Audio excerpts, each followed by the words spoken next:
I try to be optimistic about things, everything. So I'm not complaining. I didn't know how to take it.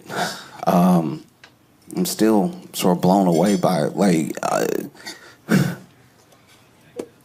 Trump and Mamdani met in the White House.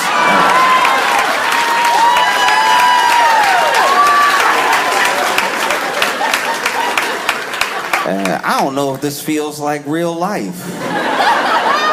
This is crazy. All right, in case you're not familiar with Zohran Mamdani, he is the mayor-elect of New York City. And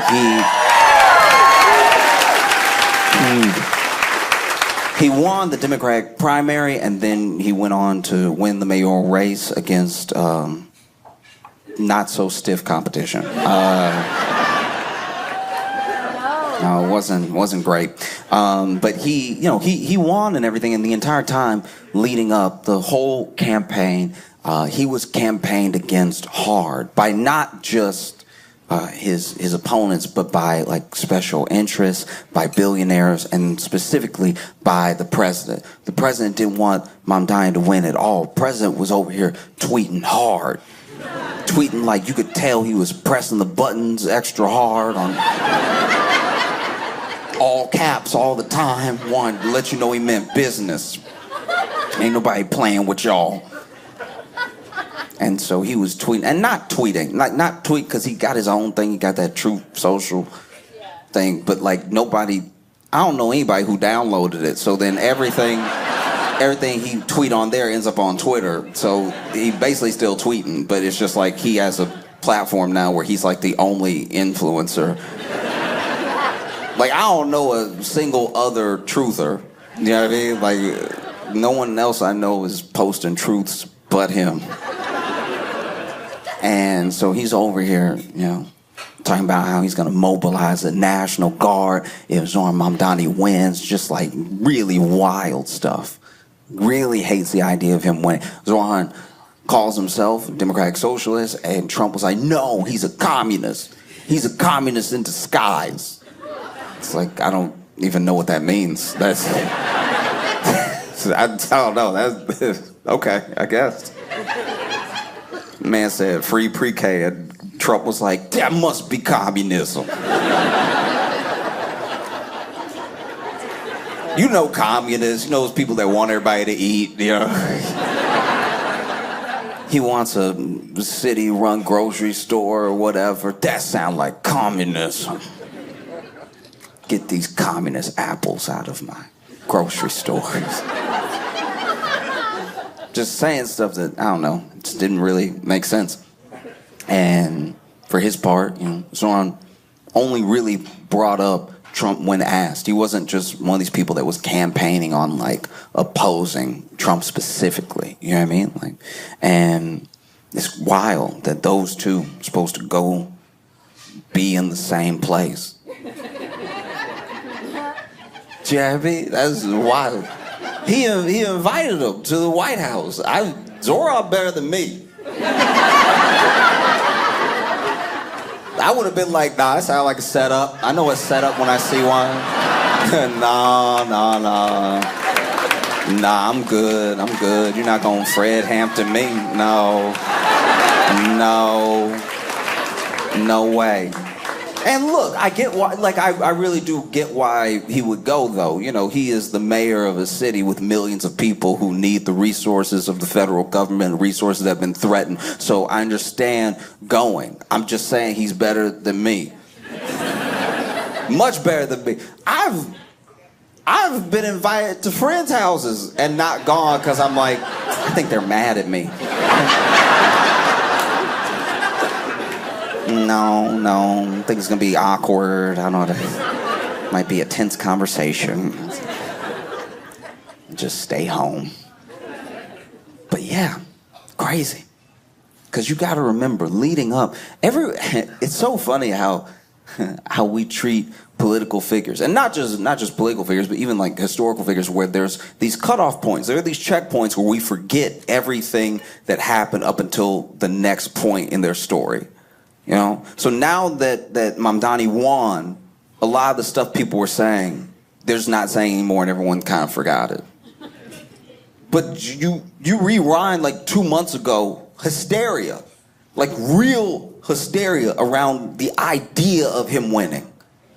You know, people were over here being like, Zoran Mamdani, he invented Islam. How we gonna let somebody like that be mayor? You know, if he wins as mayor, the whole country is gonna be under Sharia law. I don't think you know what a mayor does. You had people, this is worrisome. I saw this and I prayed it was fake, and it turns out it's true. The story was getting so much national attention, and everybody was following the race so closely that Tuesday, there were people in other states that went to vote for or against Zoran Mamdani.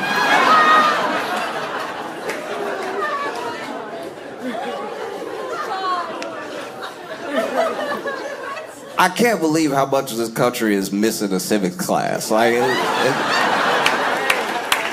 this is terrifying. The idea so many people would show up in like Virginia and then vote. I mean, it kind of tricked some people into voting. I'm sure there were some people who weren't even going to go vote, but they were like, I gotta stop this. I gotta stop this terrorist from getting in. And then goes to the polls, doesn't see Zoran's name, and they're like, well, while I'm here. Oh, true hysteria around the idea. Because you remember, there were people who said if he wins, immediately New York is going to slip into the ocean or something. There are some people that don't even understand that Eric Adams is still the mayor. Yeah, that's why I think politics really sucks for someone who like wants to get in, change things, everything. There were people, so Mamdani wins, and the next day there were people being like, what he gonna do about the potholes? I already found the pothole. He's not the mayor yet. Well, he won, didn't he?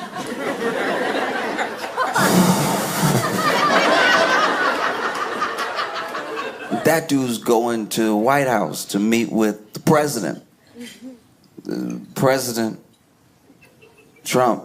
I think that we think, because he's been in our faces so long, that we really understand Trump. I don't think we do. I think that Trump is an enigma, and I don't mean that in a deep way. I mean that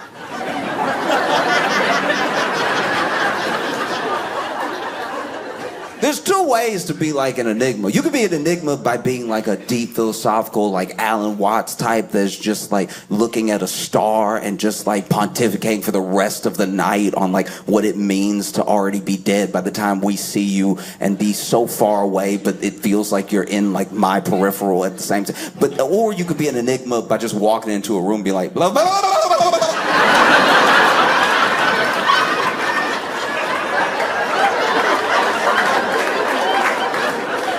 We don't really know why either person does either thing. We just sort of know that's what's happening.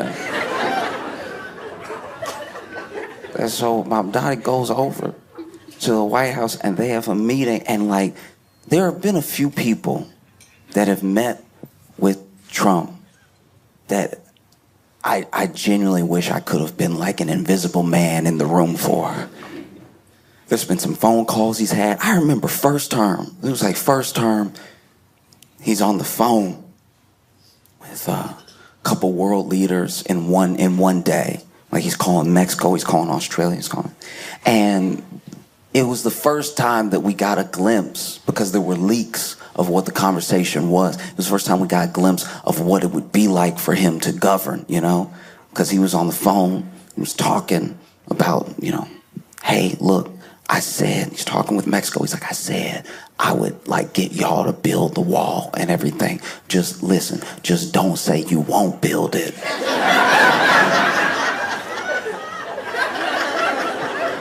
said you gonna pay for it. Nobody gonna check the receipts, all right? We just gonna build the wall. You just don't say anything, okay? They ask you about it, be like, ooh, I don't know. Just keep saying you don't know.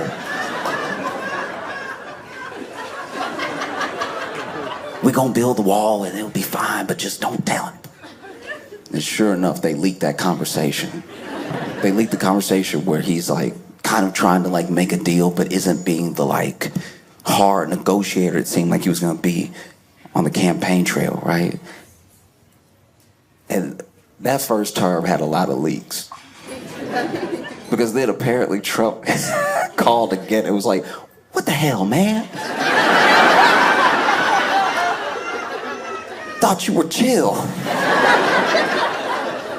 And they get in the room. Because you also got to remember, Trump been campaigning hard against him, so it's a little embarrassing to have to invite this dude now. Because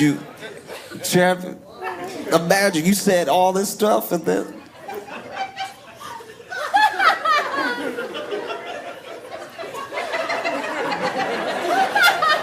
Dang, y'all aren't gonna like this at all, but.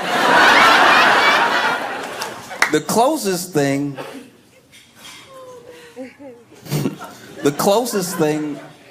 to what Trump must feel seeing Mamdani in the White House, even though he invited him, after campaigning so hard against him, and then seeing how many people love him and how well he could potentially do, the only thing that's even close to it, in high school, one of our friends got pregnant, right? And she was wondering what she should do, right? And then there was one of our friends that was like, I don't think you're ready to be, a mom. Like, I'm not trying to hurt your feelings. I'm just saying, like, you're not even passing algebra. Like, I just feel like, I don't know, maybe,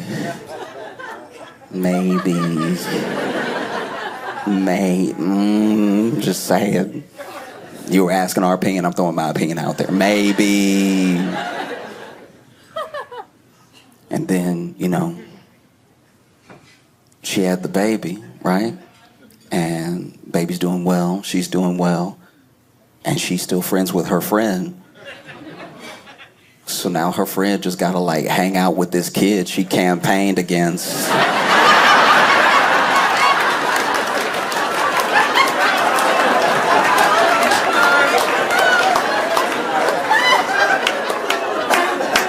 That's tough. That's tough. And so you would think Mamdani coming to the White House and meeting with Trump, I don't know, they're gonna get in a room and fight or something. I don't know, because you gotta remember, Trump has been on like high alert. He's been tense for a while. It's been bad. Everybody keep asking about Epstein. I imagine Trump try to go to McDonald's and order, and they're like, but what about Epstein? Do you know what I mean? It's a lot. And so he already on edge. This probably isn't the best time to meet him for the first time. That does just crack me up. Imagine Trump really trying to treat himself too, like taking himself to McDonald's in like his car, like not even being driven. And he's like, yeah, can I get 2 Big Macs and 6-piece nugget? Get a large Diet Coke, another large Diet Coke, and an apple pie. And they're like, sure, anything else? And he's like, a McFlurry, too. And they're like, all right, your order is $48.25. What about Epstein? Like, what?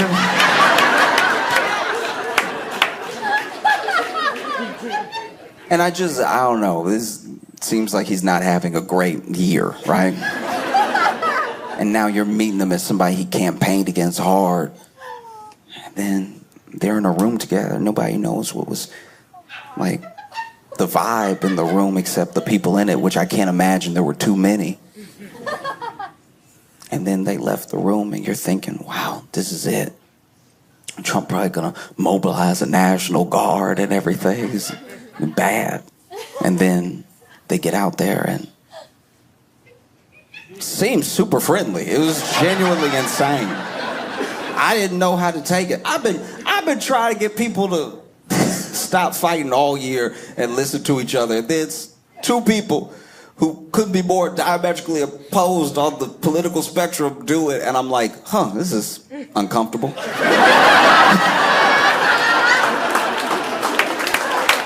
I don't know if I like this at all.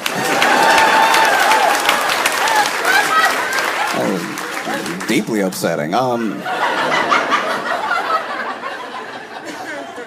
And then, Trump sitting there, Zoran standing there. That was a weird dynamic. That was like that part was uncomfortable. I was like, he's got to stand at the desk, like it's show and tell, like. But then they're talking to the press, and it's like more than cordial. It's like he's like really hyping Mamdani up. He's like he really beat the odds and everything, and I admire him a lot. And he's over here doing his thing. Young man, bright future for the city and everything. And I'm just watching like, what?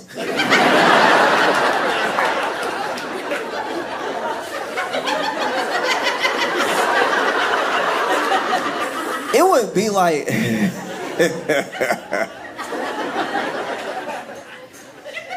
this feeling. I'm not even saying this is bad. I don't know if I can trust it yet. You gotta forgive me, I'm black in America. But I'm telling you right now, watching that press conference, it felt like, oh, y'all are pretty white. You'll understand what I'm saying. Okay. This feels like what I imagine y'all would feel like if you had all your friends come to Thanksgiving, and then just because of the seating, just by accident, your most racist uncle was sat next to like your young black friend, right? And so you're expecting, oh no, this is about to be terrible. And then out of nowhere, your most racist uncle just starts talking to your black friend about A Tribe Called Quest.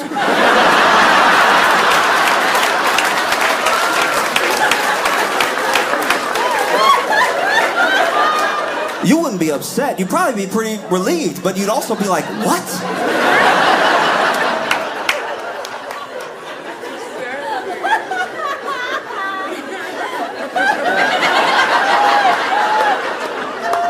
How does he know so much about A Tribe Called Quest? No. Whole thing was very weird, and I wasn't the only one that was weirded out. Like, I wasn't the only one that was shocked. The media was also shocked. Shocked and seemingly a little upset. Because he's over here hyping Mamdani up. And I don't know if they got the first question, but I think they did. First question, New York Post was like,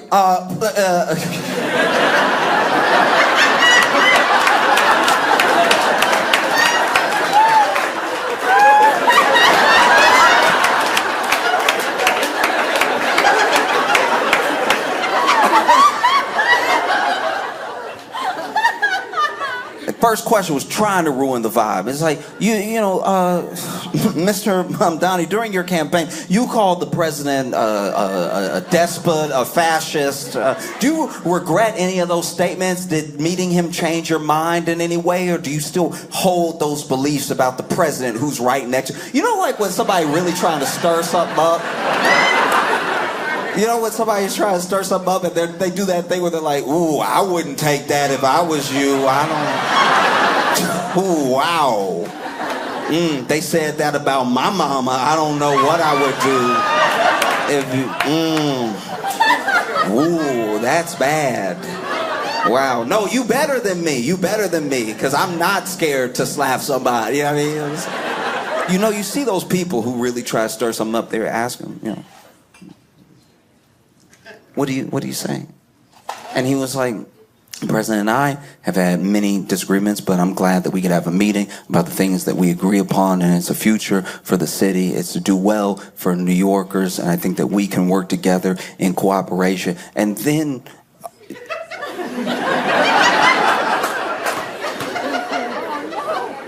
you even see Trump. You even see Trump just like looking at him like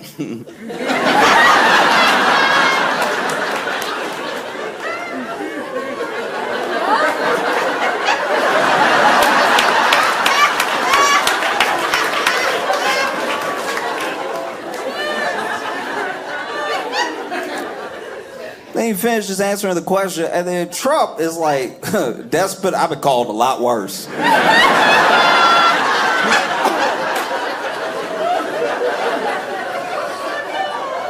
I don't even know who asked the next question. I saw another clip of somebody just as upset as New York Post was over here.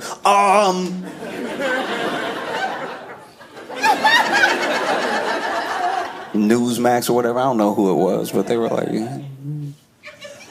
yeah, you seem to think that most of the president's tactics were that of a dictator. You actually called him a fascist several times on the campaign trail. Do you still hold those beliefs? And then Trump, out of nowhere, interrupting, out of nowhere, goes, you can just say yes. Like, you can say yes.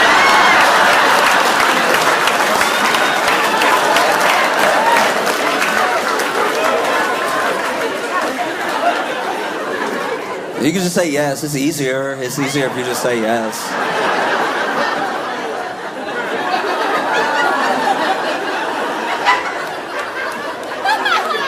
I was like, what is happening? This is crazy.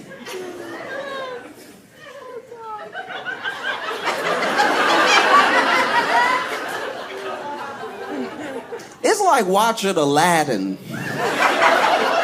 And then they went through all that just to like hang out with Jafar. You know what I mean? Crazy. What? And look, maybe it's gonna be fine. I don't know. That was, I guess you can only have so much energy. You know what I mean? You can only fight so many people. And you also gotta remember that, like, Zoran has a real gift. He has a real gift. He has real charisma. He has just a real presence about him. You know? Deeply charming. Even if you don't like his politics, it's hard to admit that he really energizes people. And that's a special thing, especially now. To be a Democrat that energizes people.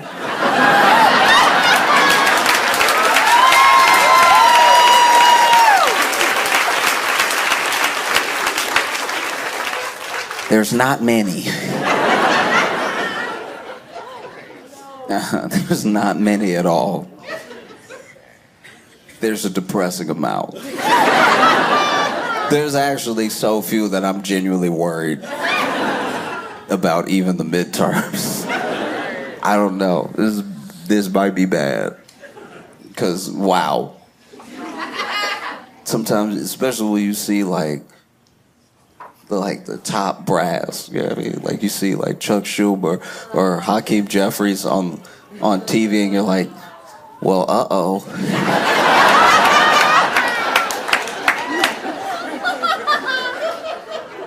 Do you know what I mean? Like, Hakeem Jeffries got the vibe of somebody who is like,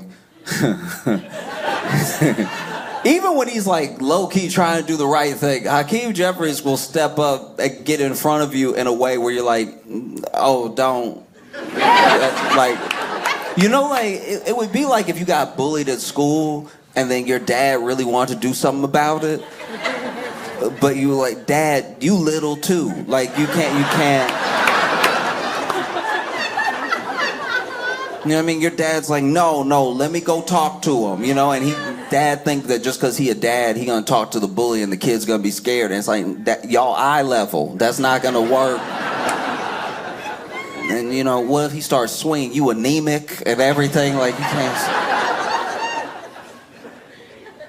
And so a part of me does get how this could happen, because Zoran's actually a charming person, you know, and he's energized people. And you even saw Trump be like, I think that there are some conservatives that are gonna love him too. I'm like, what world are we living in? What?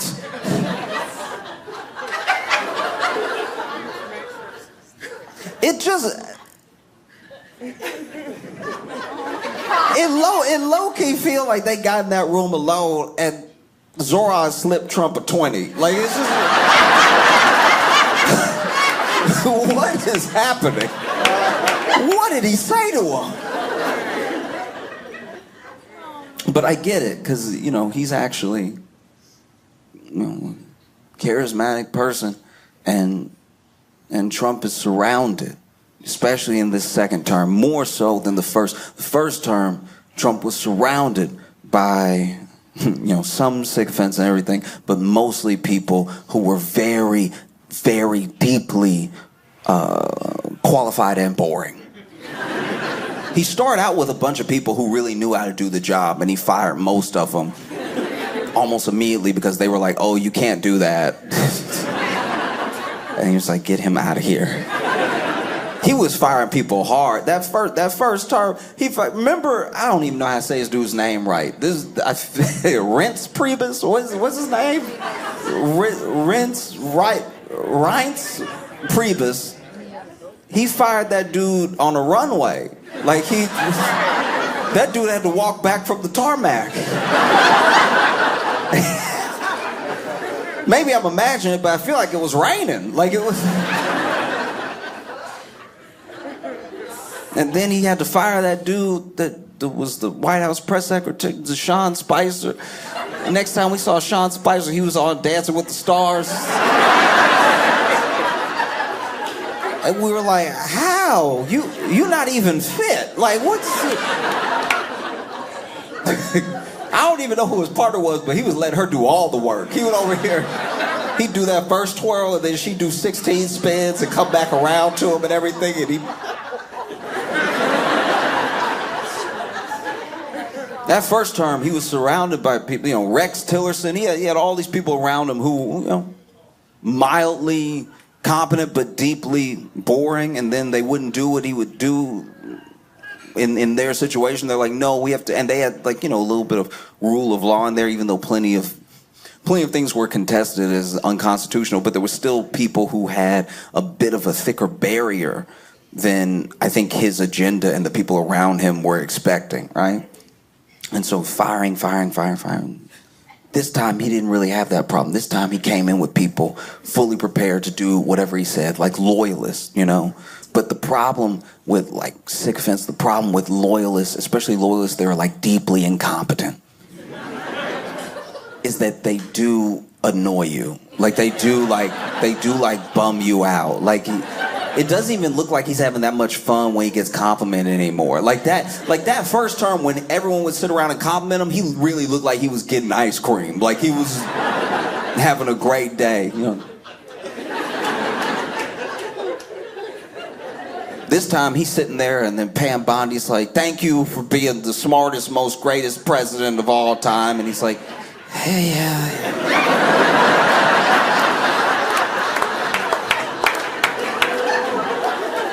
Doesn't feel like she mean it. Like, so to have Mamdani, who knows? Maybe Mamdani like gave him a compliment that was like, "Oh wow, you noticed?"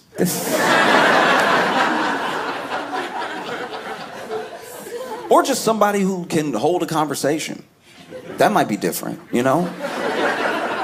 That might be way different. Trump, you gotta keep in mind how much Trump is surrounded by people who are charisma sucks.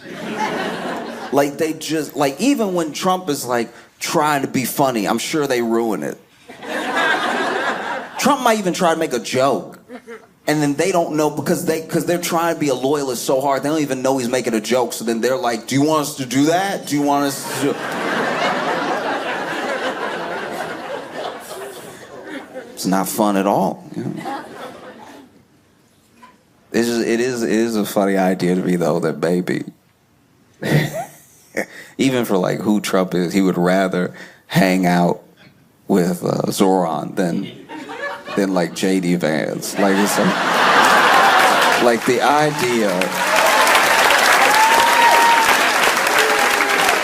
The idea that he also like knows the score. Like the idea that he's around JD and he's like, this sucks. This is like, it's like, is he squinting or is he smiling? I cannot tell. Because you got to remember, first term, that dude. Who did he have? What did he have? He had Mike Pence.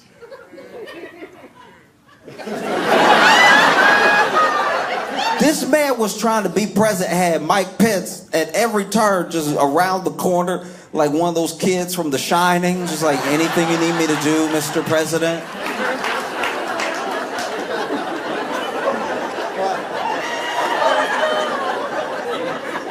Mike Pence too locked in. He was. Like, even when he would do an interview, you'd be like, oh, this is maybe the most humorless person I've ever seen in my entire life.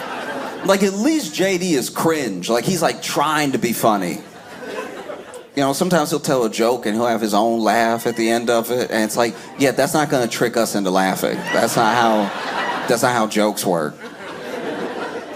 There was that weird, he tried to tell some weird joke.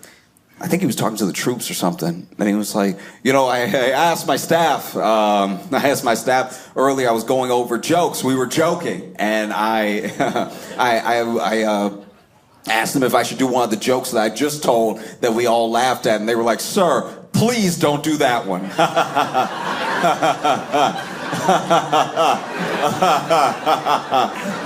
What just happened?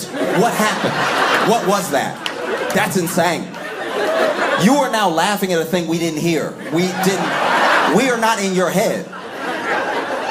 That's what Trump is around. It's just that guy, or you go to the past and it's just someone being like, so you want to, like,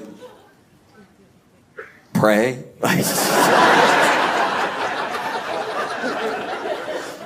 Apparently Mike Pence prayed around Trump so much Trump started bringing it up. He was like, you gotta get rid of this guy. Every time we're alone, he tried to pray on me, and his first one was nice. The next 12 are very upsetting. Ooh. You know? Because prayers aren't bad. It's always nice when somebody's like, hey, can I pray for you? I'm always like, yeah.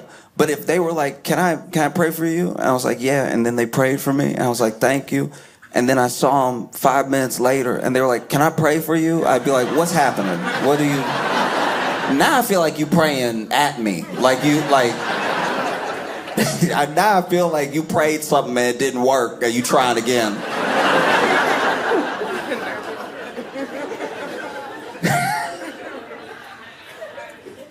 Oh, so then he's in there with Mamdani and they have whatever conversation they have. I'm sure we'll find out little pieces of it later or whatever. Maybe it's out now, I don't know. I watched the press conference and that was about all I could take.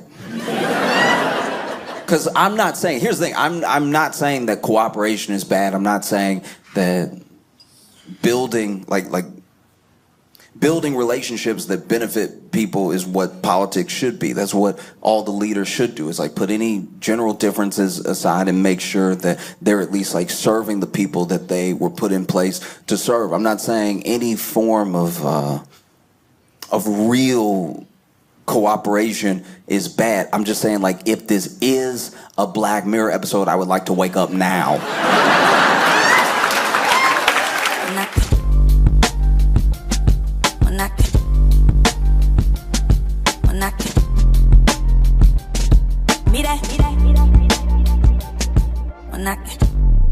Please make a bunch of noise right now for my friend Josh Johnson!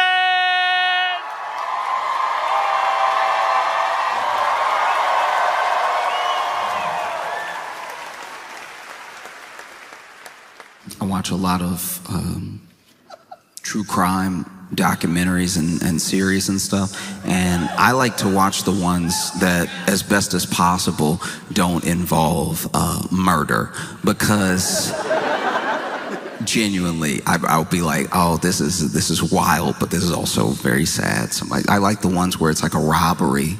You know what I mean?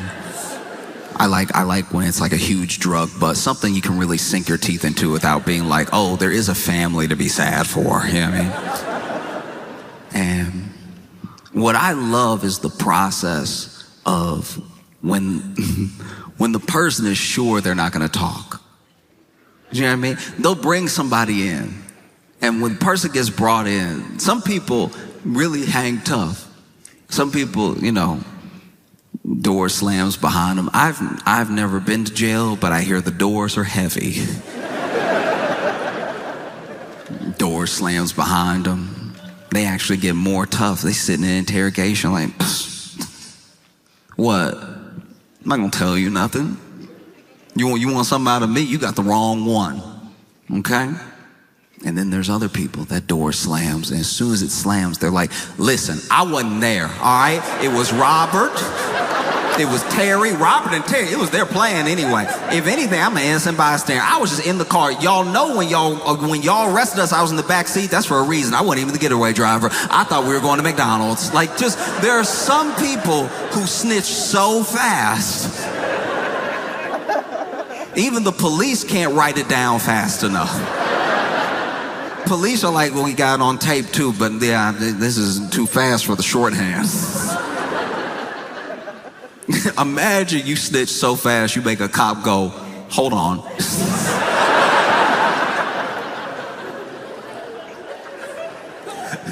Take a breath. Because you never know who it's gonna be. There are some people who were, you know, whether it was gang activity, it's mob activity, there are people who are like the run of the litter, and they're the ones that actually hold out. They're like, I'm not telling you anything. I don't even think you have enough on me. Let's play, let's roll the dice. And then there are people, no matter how tatted up, no matter how affiliated, it might even run in the family. They might be somebody who is third generation, but they don't want to be in prison. They don't want to be in jail. And so as soon as they have the opportunity, they tell them everything. Things they didn't even ask. You see a lot of it, you know? Then you have people who at first don't tell. Then they're ready to talk after like a couple years. You know what I mean? After a couple years, you know, have enough mold on your sandwich that you're like, it's really not worth it. Like, nobody coming to visit me. Like, no. That's what makes me wonder what must be going through Ghislaine Maxwell's mind. You know what I mean?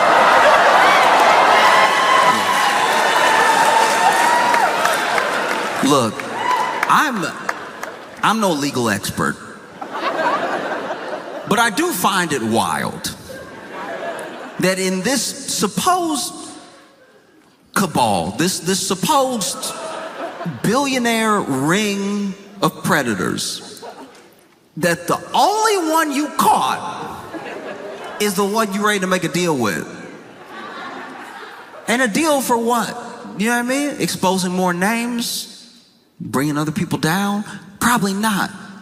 Probably just being bribed to not say the president's name. You know? And look, I could be wrong. I don't think I am. Because you've already seen Trump float the idea of pardoning Ghislaine Maxwell. We even know from old tapes they thought about pardoning her way back when she got sentenced. You know? And yeah, no, I agree. I'm not a fan of it. She's not here. I'm not a fan. The boo.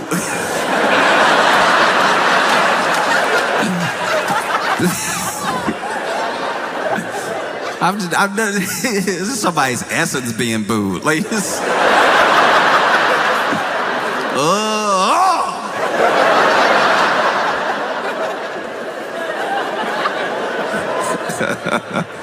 No, it is genuinely insane what's happening because, you know, Trump floated the pardon.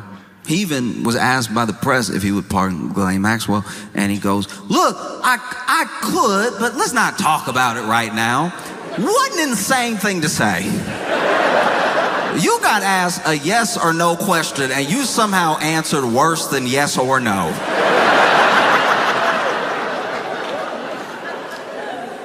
I've never been doing a test and got a true false and put maybe.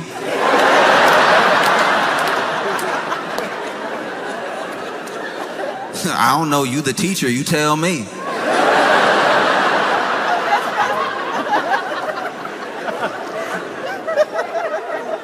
That's insane. Already floated a pardon in front of us, maybe to gauge our reaction.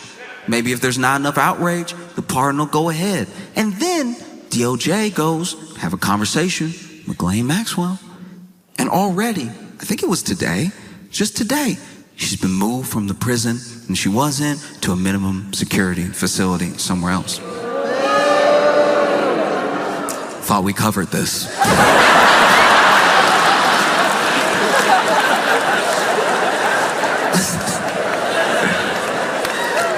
I too hope she can feel your booze. I hope booze work like laxatives, you know. Ghislaine Maxwell just sitting in jail right now. You know, booze don't travel that fast, and so it comes in waves out of nowhere. She's having a conversation. Oh yeah, Trump and Epstein were there. Ooh. That's my hope. No idea if that's the case. But, you know, you see this sort of thing happening. It feels insane. It feels insane to watch in real time. This is the only person, the one person that got caught, the one person that's being held accountable. And everybody's so obsessed with like the idea of a list or more people or whoever they want to be on the list being on the list that they forget that there were real people that deserve justice. And the idea that the only person that we've so far got might go free is unacceptable, you know? Because you see Trump floating, pardoning Ghislaine Maxwell, and I can't imagine what it must be like to be a Trump aide. Like your nose must bleed every day. It's like, yeah, I'm thinking of pardoning Ghislaine Maxwell, and the aide is like, what? I asked you what you want for breakfast.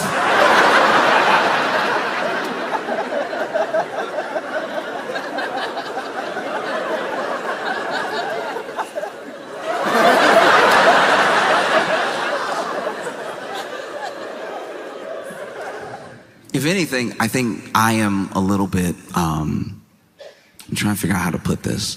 I feel sorry for my friends who didn't see it coming because they still believed in like a system and they still believed in like laws and they believed that jail existed for like a reason, you know? And I am, I'm black. So I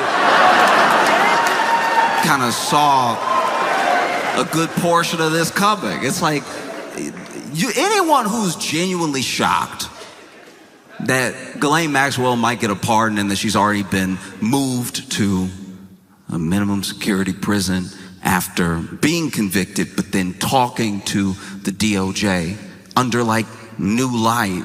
Anyone who's surprised by that has never watched the first 48 before. And they think that people aren't going to see through it. You know, this is a lot like when you're in school and you didn't do your homework, but you remembered there was homework right as the teacher says, pass up the homework. And so you fighting. You've never worked a pencil harder. You fighting to get words on a page. It doesn't even make sense what you're saying. You going over the whole scarlet letter as fast as you can. And then you pass it up. Teacher collects all the papers, and you think, maybe I got away with it. All we had to do was 300 words, summarized in the last chapter of Scarlet Letter. I think I did it. Pulled it off. Felt like 300. Might have been 290. And then class is going on. Maybe you have to read while the teacher grades the homework, and then teacher says your name. Calls you up to the front. You're like, okay, don't panic. Maybe I did a good job so fast she's impressed. That's a possibility. And then you walk up to the front, and the teacher's like, did you do this just now? And you don't know what to do. You're caught. You're caught. She caught you. But there's another part of you that's like, maybe if I die with the lie, she'll believe me. What? Just now? No, I did this at home. And she's like, you sure? You're like, uh-oh, she's on to me. Yes, I did this at home. And then she was like, oh, okay. Great, that's good news. I was worried that you did it just now, which means you wouldn't have your math homework. And then you remember that this has been math class the entire time.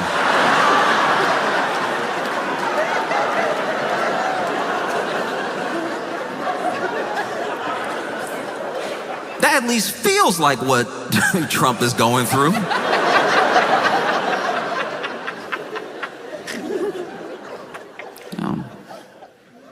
Because if Trump was smart, he would have done all this stuff a long time ago when it could have maybe still been believable. But now, everybody sees through it. Oh, it's crazy. It's so crazy.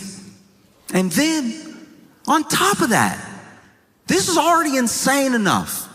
Already, there are so many ties to Donald Trump, Ghislaine Maxwell, Jeffrey Epstein, that even a pardon just feels like it would be happening in our faces, right? There's no misunderstanding about the conflict of interest. There's no misunderstanding about what her role is if she does testify in front of Congress or whoever. And there's no misunderstanding about what the quid pro quo is between the two of them. You know what I mean? And even in that moment, on top of all that, Donald Trump floats pardoning Diddy. And it's like, that one doesn't even have anything to do with you. I don't think. Don't you have enough to deal with? That's crazy.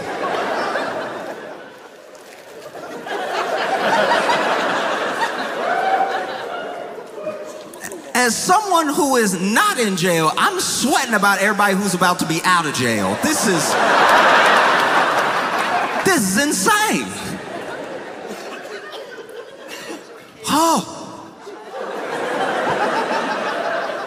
Oh, so then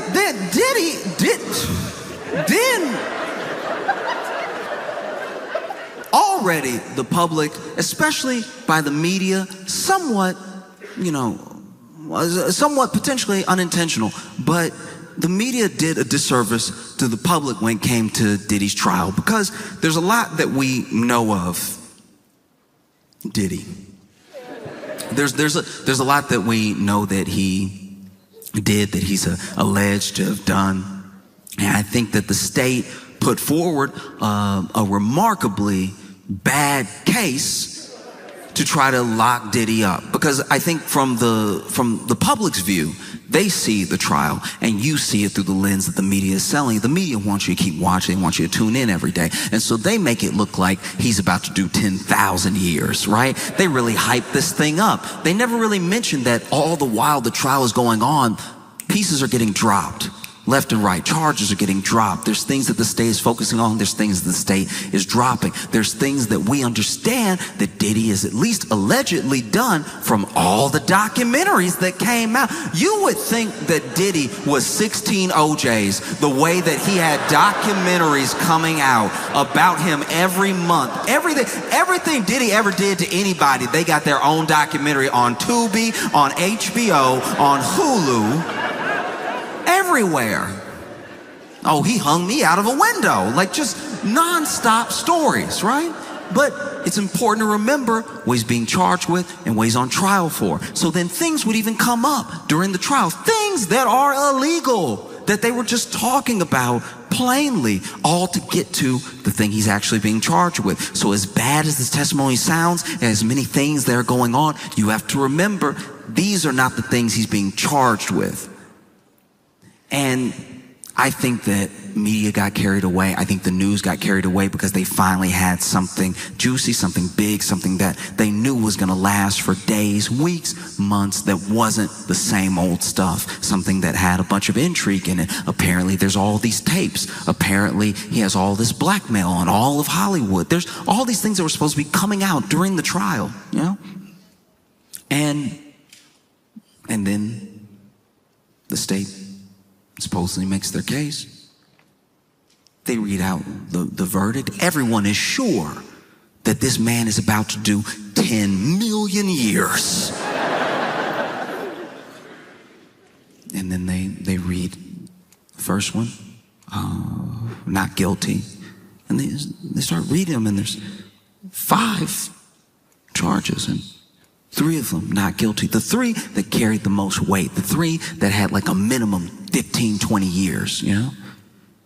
And then there's 2 misdemeanors. Those 2 misdemeanors he is found guilty of. The people are perplexed. How is he found guilty of these things that are at least tangentially related to the other charges that he hasn't been found guilty for? What's happening, right? And those charges, the things that he was convicted of, they don't carry some mandatory minimum. You know, he could get time served. He could get up to 10 years. He could still do 20 years. But it's not likely that he'll do 20 years because that is the most extreme of cases where you give people the maximum.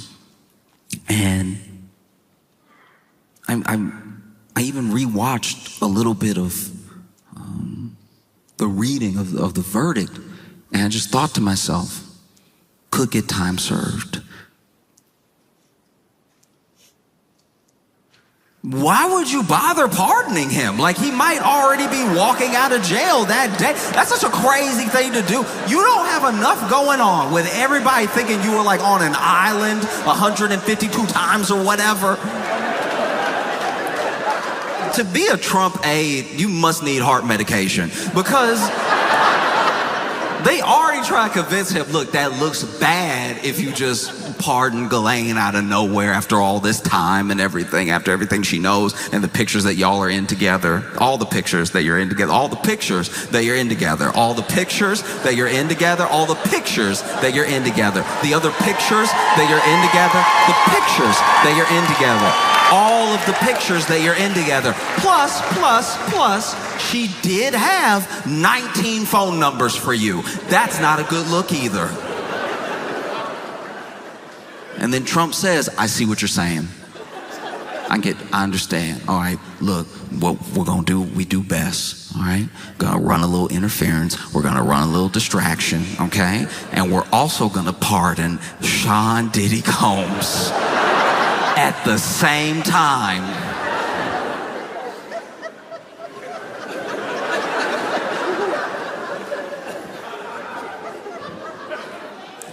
Karen, press secretary, must be fighting demons. I can't imagine. Look, everyone, whether it's Kellyanne Conway, it's Sean Spicer, anyone who has had to represent the Trump administration, go out to the press and answer questions. Look, I understand they chose that job. I understand that they chose to be there. But to a degree, you do have to wonder what the conversation is like before they go out. When they get handed a binder, and at the last second, one of the aides says, and he gonna pardon Diddy. So,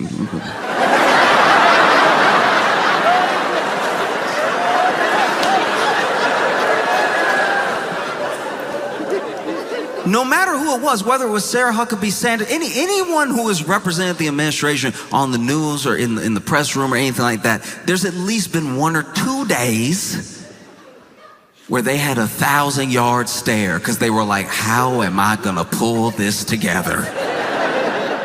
Because look, things came out during Diddy's trial, things that made you think, of course, this jury is gonna find this man guilty. They have to look at everything that they've heard, but you gotta remember the things he was on trial for and the things that they heard didn't always line up. There was one day of testimony that truly blew me away in that case, and that's hard to say because plenty of those days were rough to listen to. But there is one day in particular that has stuck with me in a different way than the other days. It was the day that Kid Cudi testified. Now, famously, still somehow allegedly,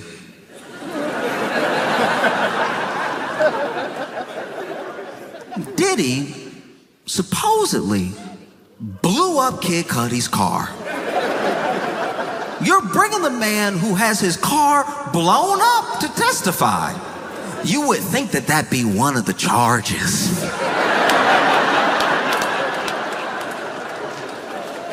I've never blown up a car in my life.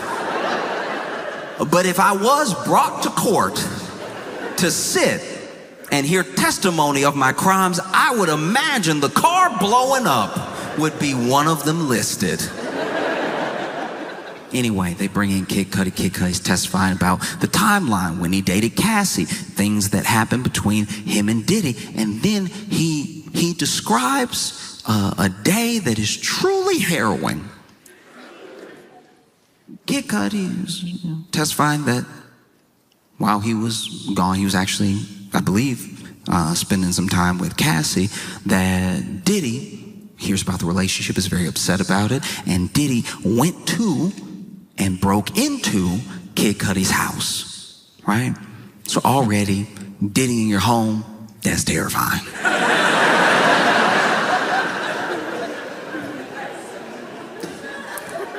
Diddy in your home is the devil's version of Elf on the Shelf.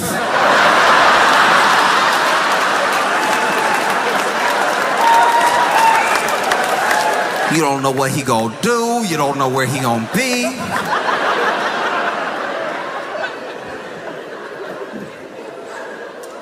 Whoa.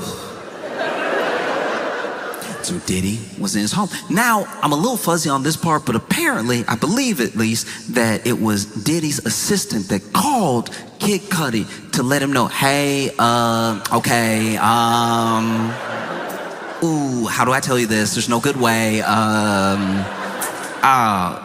Diddy in your house. He is all up in your house. I mean, I drove him. He made me. He's like, where you live? And I was like, and we went over to your house. And so he's in your house. I'm not now, I'm outside. You know, he told me to wait here. I don't know what he gonna do. And so, you know, Kid Cudi rushes home. And not only is he rushing home, he actually, this is at least as I understand it, must have Diddy's number because they had a conversation. And he was like, yo, you in my house? You in my house? Bass in voice, ready to beat somebody down. You in my house? And apparently, Diddy very calmly said, yeah.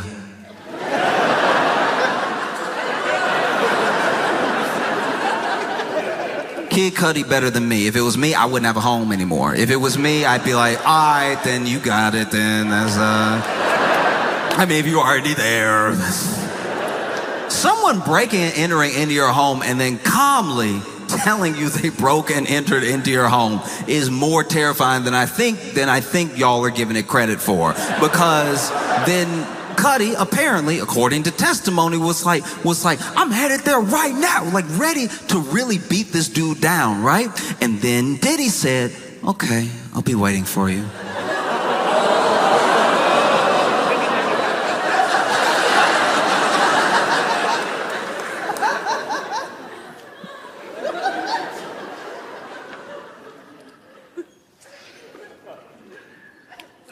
I wasn't in court. I had to read all this, and I haven't read a novel by Stephen King scarier than what I read between the two of them.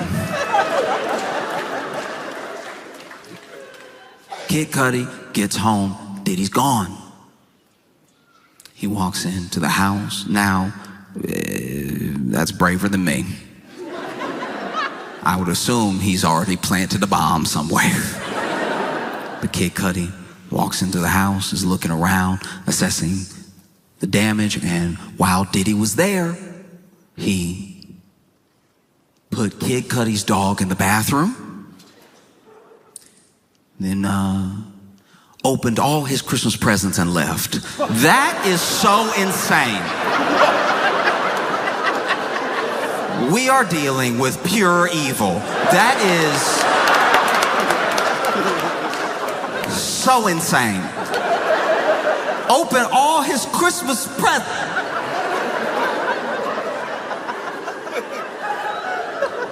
How is he all at once one of the most menacing figures that hip hop has ever seen and a third grade bully? How is it possible that both of these characters hold the same space in the same body?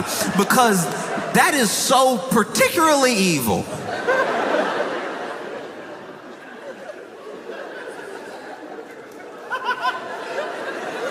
He said, I walked over, Christmas presents unwrapped. I opened the bathroom door, my dog confused.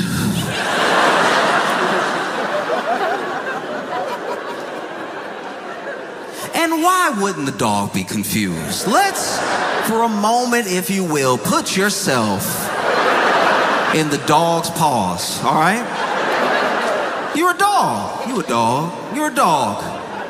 And you're at home, chilling, as you should be. And then the door opens. Oh, Papa? No, it's not. It's not the owner that you love. It's Sean Diddy Combs. I don't know what type of dog Cudi has. I don't know if it's a Scooby-Doo type dog, but I imagine any dog would be like, ready?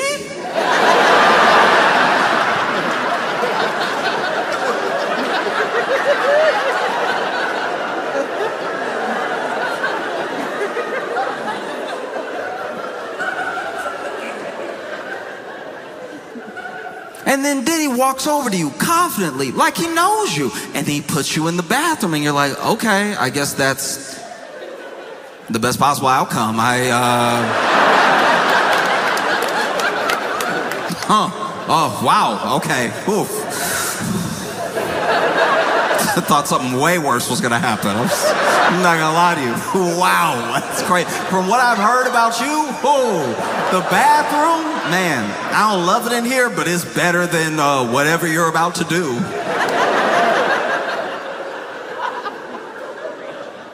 And then Sean Diddy Combs opens all the Christmas presents and goes, well, my work is done here, and exits.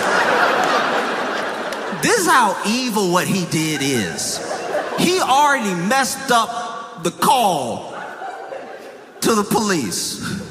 Because now you're going to call the police and have to explain to the police that the only thing that Diddy stole from you was wonder.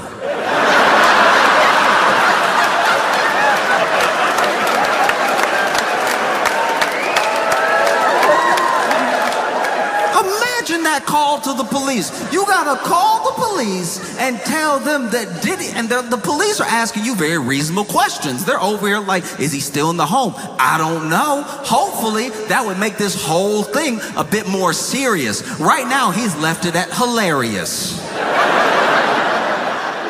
Which is a sick thing to do.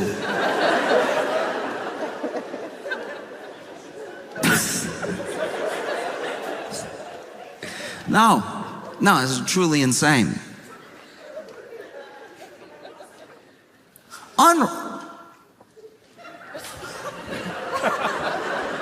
Not even destroyed, unwrapped.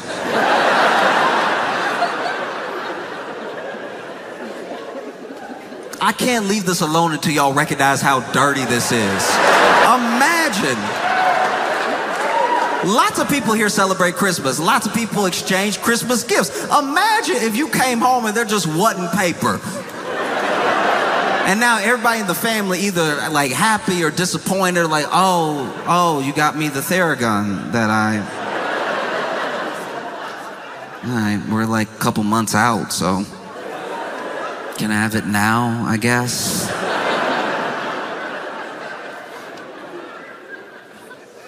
Truly an evil man. And Trump is floating, pardoning Diddy.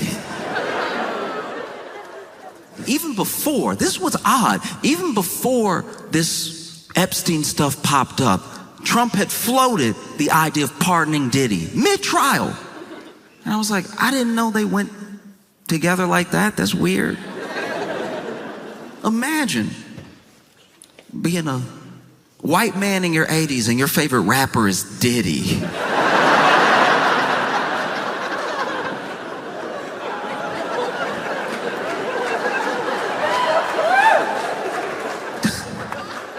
No Raekwon, no Rakim, no Run DMC, Diddy.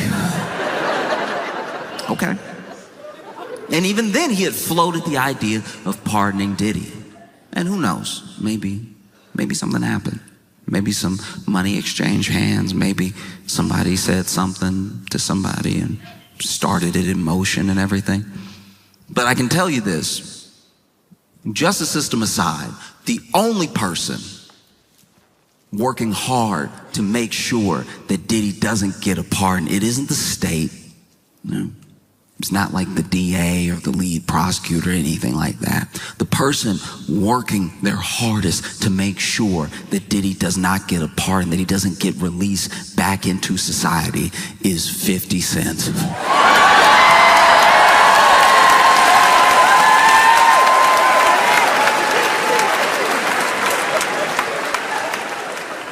50 Cent was so excited when Diddy was arrested. There's a video. You could watch the video. It's about 8 seconds long, but it's very, very funny. And it is 50 Cent laughing in the car when I guess he heard the news that Diddy had been arrested. And this man is chuckling. The joy. The joy on this man's face. And then he's chuckling to himself and he goes,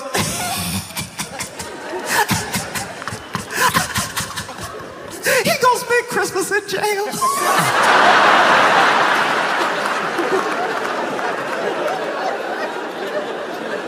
I've never hated anybody that much. That's so good. Oh, he gonna spend Christmas in jail. He was laughing hard. He was laughing the way that sitcoms used to make people laugh. Like, just, Christmas in jail. And so when 50 Cent heard that Donald Trump was floating pardon for Diddy, he went to work. He did what he does best. He trolled. 50 Cent just started posting everything bad that Diddy ever said about Donald Trump and tagging Donald Trump.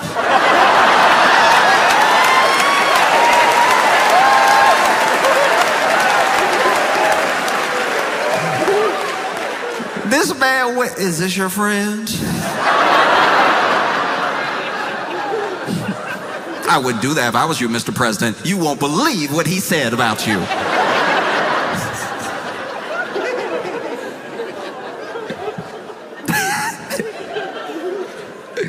Oh, no. No. No, Donald Trump, this is not one of your African Americans, okay?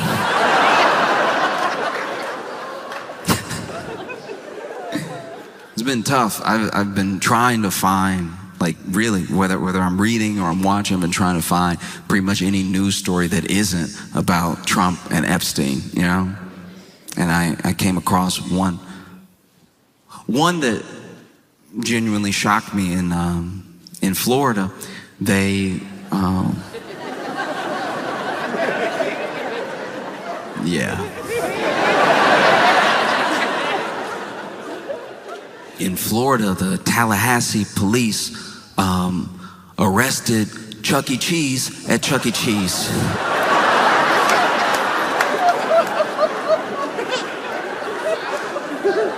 Apparently, Chucky had done some wire fraud. And so the Tallahassee police showed up to the Chuck E. Cheese. And they were ready to take him in, all right? Cuffs already out. And they arrested Chucky mid-birthday party.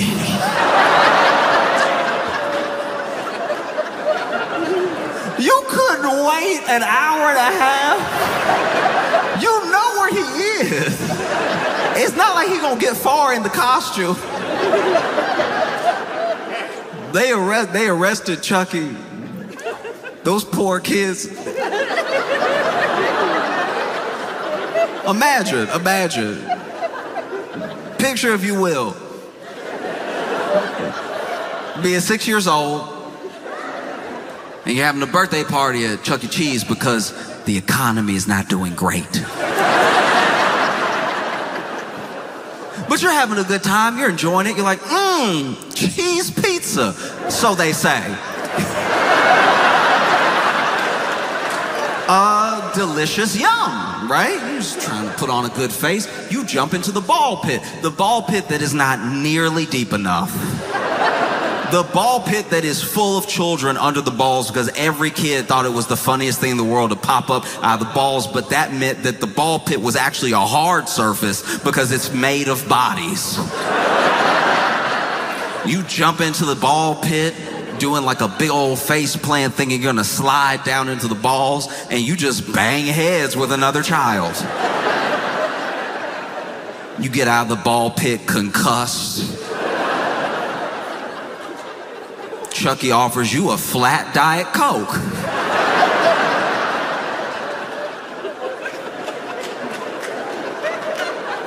Look, there's a hierarchy to costumed mascots. Now, the most athletic are gonna go to teams. You ever been to a sports game and you see their mascot stretches before, they doing wild moves like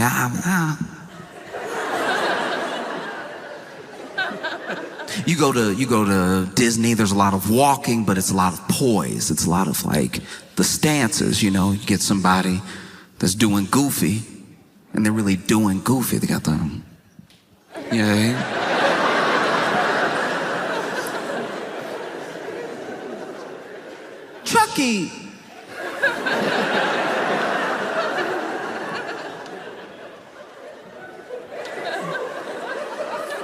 Chucky, as far as like costumed mascots go, Chucky doing a lot of the same. Trying to figure out how to put this. Chucky, the qualifications to be Chucky at Chuck E. Cheese are a lot like the qualifications to work at a Waffle House, okay? You're gonna get in the costume, they're gonna tell you do your best, all right?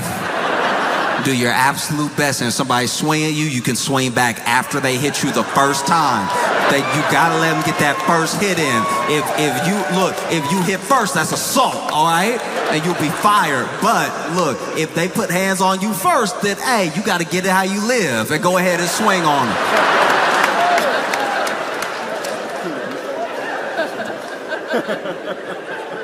So imagine you're surprised when at your 6th-year birthday party, you're celebrating 6 years on this planet, and it hasn't been a great 6.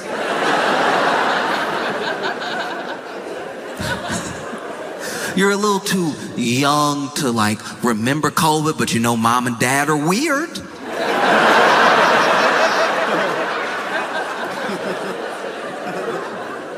You clapping with your friends.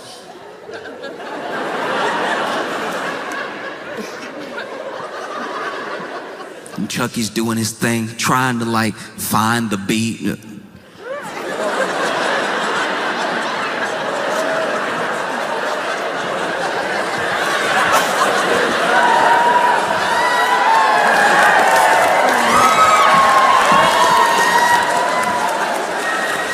And you're like, I think he doing something. I can't tell. And then the Tallahassee police walk in. And they cuff Chucky right there in front of you for wire fraud.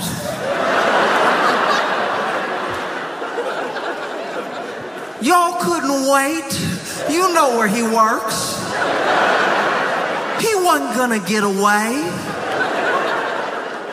No, we gotta cuff him right now in front of the children. Traumatize them. Nah, forget these kids. We gotta dish out justice real quick. Now the kids distraught. They over here. You know that? Okay, all right.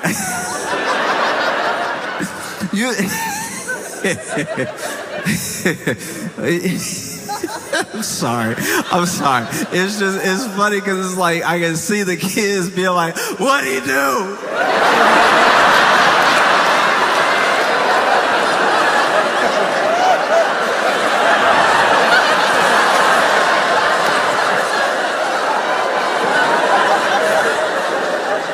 What'd he do? You know that rumble in the throat when you really cry? There's a certain way you can cry when you're 6 that you never cry again. Like, this is like honestly, a 6-year-old will drop an ice cream and they'll be like,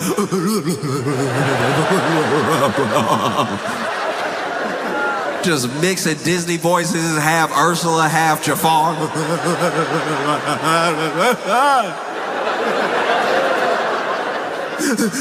What'd he do?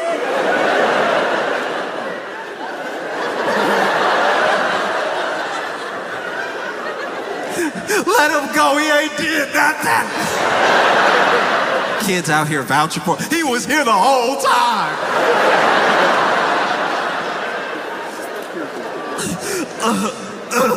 Because you know that. You know, like when a kid cry long enough, they start coughing.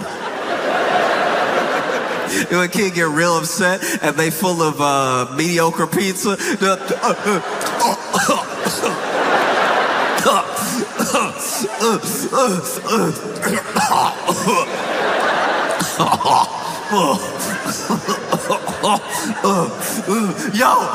Yo, free Chucky!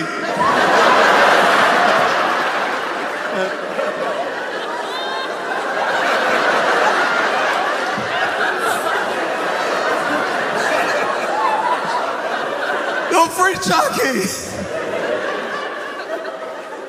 Oh. Now you getting arrested at Chuck E. Cheese, they perp walking you slow just to embarrass you. Y'all really couldn't wait till he got out the costume too, because you know he can't walk fast with those feet. He still got the costume feet on and everything. So now they over here.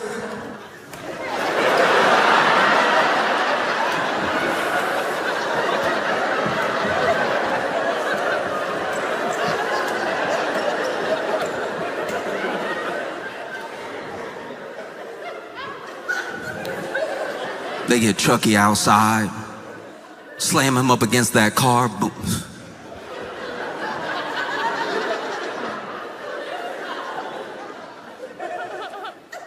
Patting Chucky down. Why you need to pat Chucky down? That would be wild though. Chucky had like a full-on Glock on him, like this.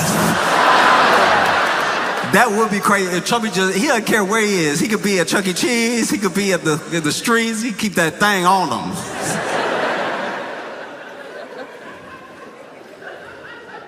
The thing that I think would have been probably the toughest for the police, because I personally read about this. I didn't see video, so I don't know if this happened or not. But it would be hard. It'd be very difficult to, you know, open up that car door. And when they walked him out, they did it in full costume. Like the head was still on. Like,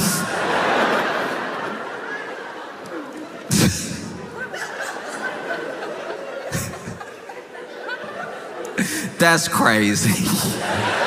This is a personal vendetta now that you have with Charles Entertainment Cheese. That you couldn't at least take the head off in Chuck E. Cheese. Imagine they take the head off. I mean, I'm sure the kids would have been more upset. Oh!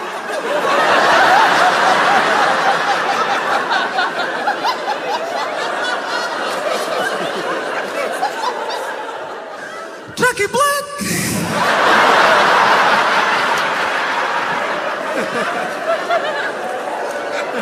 I could have sworn. Anyway.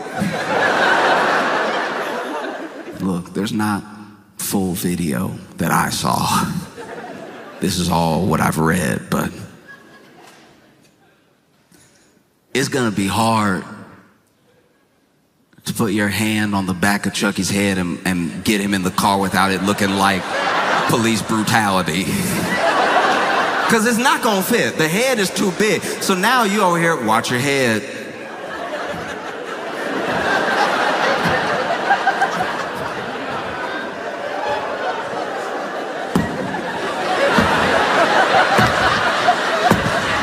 Kids at the glass of the door. You know how Chuck E. Cheese built. They at the glass like, no!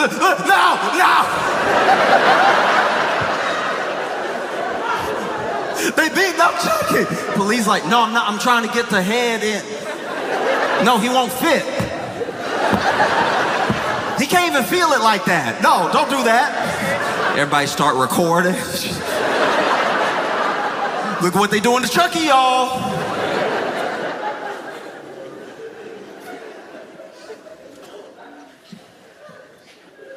And they take you down to the police station. Perp walking you. Downtown. Imagine if you got arrested that day. For possession of illicit substances. You know, it could be anything. It could be acid, it could be shrooms, it could be anything. And you got arrested for possession. You're not a dealer. They caught you doing, essentially, a victimless crime, trying to enjoy yourself, enjoy your Saturday. Maybe you don't have your life together. Maybe you're not invited to your kid's birthday party.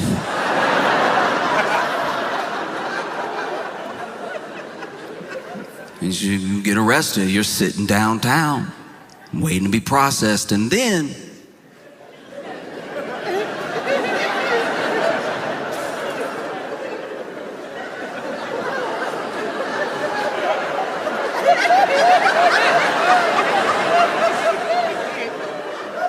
Ayo.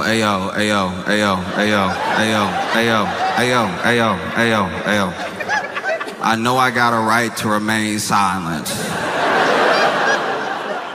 I know this may hurt me in court. But did a giant mouse just walk through here fully arrested? Oh, thank goodness. I thought I was still very high from drugs.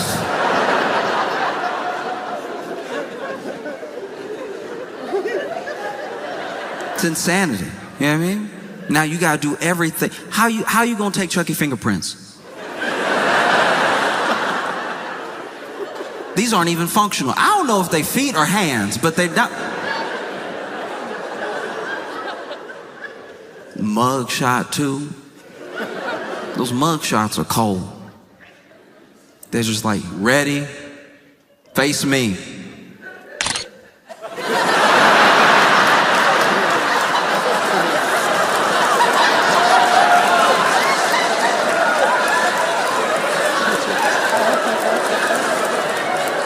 Turn.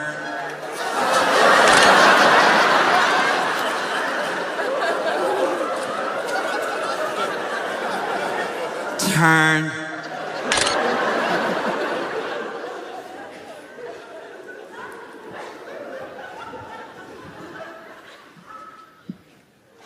No. Now you gotta sit in holding. Imagine, all you did was get a little drunk. Maybe you get into a fight at a bar, you sitting in the drunk tank, and the only other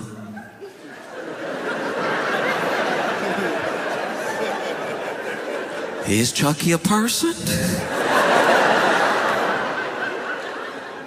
Nobody else in there but you and Chuck E. Cheese. And whether it's jail or a birthday, they never really gave, at least that I know of, Chucky a voice. Chucky was always silent. At every birthday party I had at Chuck E. Cheese, Chucky was silent. You know, do the...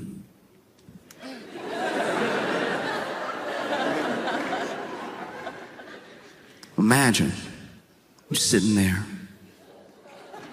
with Chuck E. Cheese in jail. You're wondering how your life took this turn.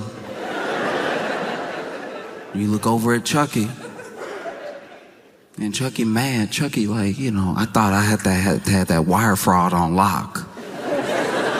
I'm wondering who snitched. I'm wondering what went wrong, yeah? You look over at Chucky, and Chucky's like, what you looking at, dog?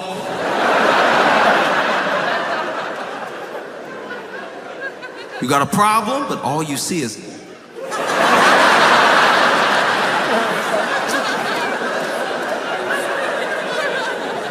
Yo, you want step?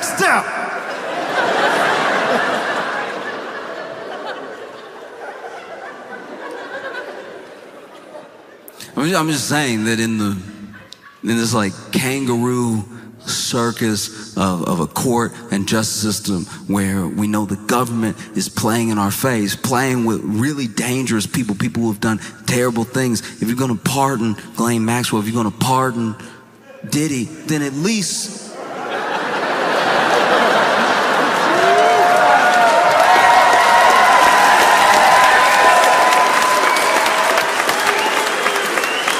yo, free Chucky, all right? Denver, y'all been phenomenal. Thank you so much. I appreciate y'all.